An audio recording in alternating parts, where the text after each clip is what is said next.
Hey guys, here we are, Daily Woodie Day something or other. I've lost track. I just heard a crack of thunder, and I don't think you're supposed to be sitting under a tree, so we might have to hurry. I was supposed to go to the dentist today, and I didn't go. And the reason I didn't go was fear of death. Because it's getting awful in New York, and honestly, it's getting awful.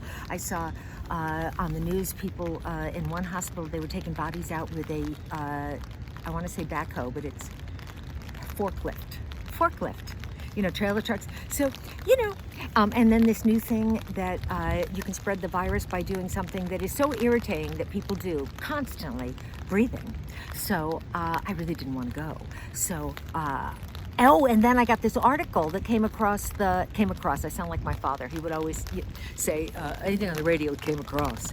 So it came across that it was, should you go to the dentist? And basically what it said was, no! For God's sakes, no! They phrased it a little bit differently than that. But that was essentially what it meant.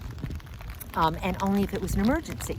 So I'm thinking, I don't know if this is an emergency, because like I said, when I told you about it, I had been trying the technique of pretending it didn't happen, which some of you, including Lynn Cohen, Hey Sister, Go Sister, Soul Sister, I didn't sing it, the Hey Sister, Go, I can't help it. Listen, if you give yourself a Woodie title that's a song, I can't be held responsible for that.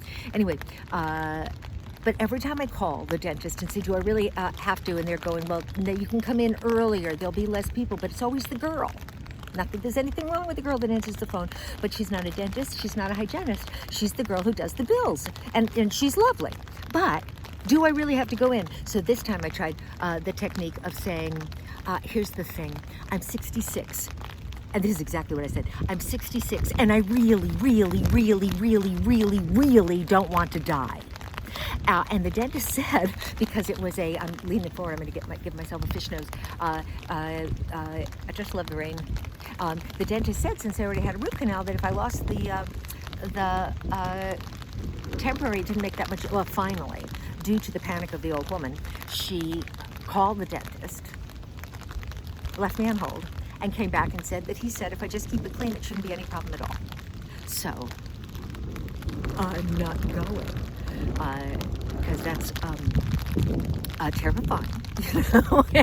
It is, and it's creepy because it's just beginning. That's every time you see a news story of more horrible death things, they go, this is just the beginning. So we are so far past Monty Python's Bring Out Your Dead. We are now straight solid into A Rose for Emily.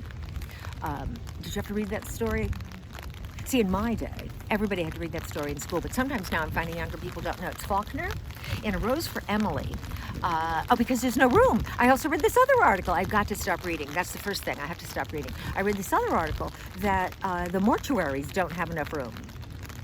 So now that was why I should have just said the Bring Out Your Dead at that point, because and this is why I'm saying Rose for Emily. There, now that I've repeated myself, which is, as you know, a hobby. In A Rose for Emily, there's this woman, Emily, and she has a lover. It was written, decades ago, I don't know whenever Faulkner was. And so the whole story is, it's gonna thunder.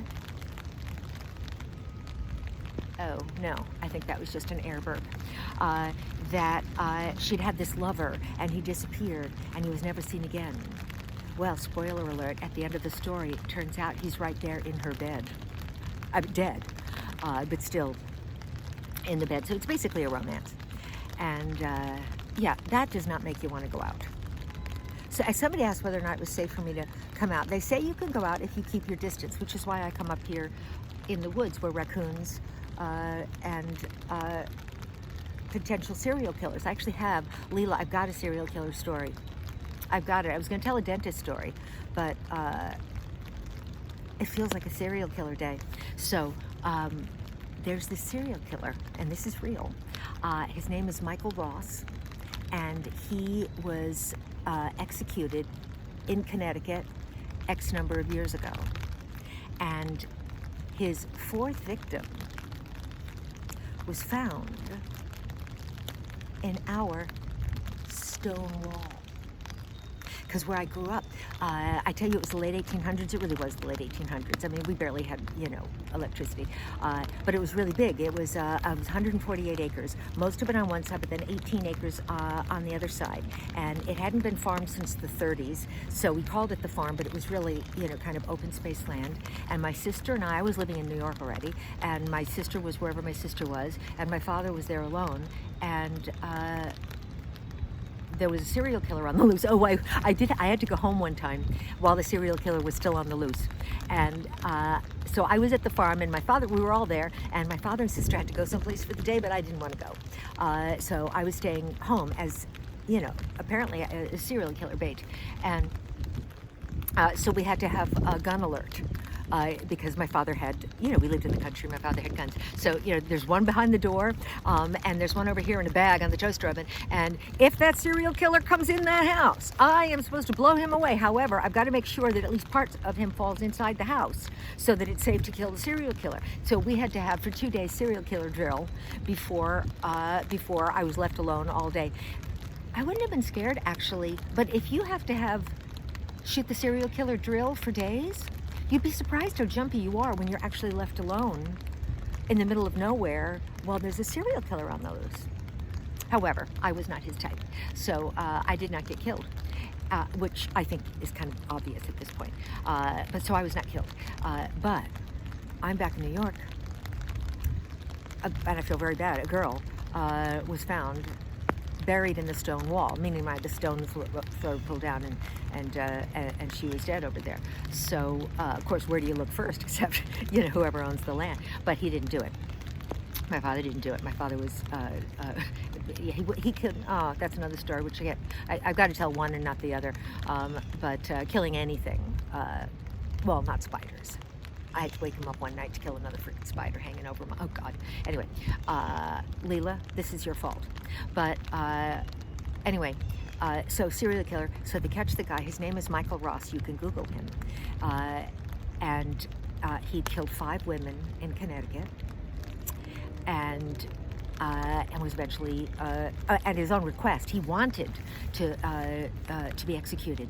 And if you Google it, you can find his writings from prison, and they are absolutely fascinating. He was very articulate, and they gave him progesterone, or, like chemical castration, and then he didn't want to kill anybody, but he had to stop taking it because it was dangerous, and it was hurting his liver, which, insert joke here. So he stopped taking it, and the urge came back, and he tells this story of being in the stairwell with a guard that he liked. He liked her, and the urge to kill her was so overwhelming he ran. He didn't want to kill her, but he couldn't control it. And he told them that he should be executed because he would kill again. And he was executed. It's fun to be out here alone in the woods, isn't it? But it didn't thunder, it didn't lightning, I didn't die yet, no raccoons have gotten me. And I've proven myself to be unattractive to serial killers. So that's not the story about the dentist, because I did one time have a dental emergency when there was no public transportation in Philadelphia. And but it's kind of a longish story. I don't think I have time. No, I don't have time. I'll tell you another. That's something for us all to look forward to. Isn't that cool? We can all look forward to that.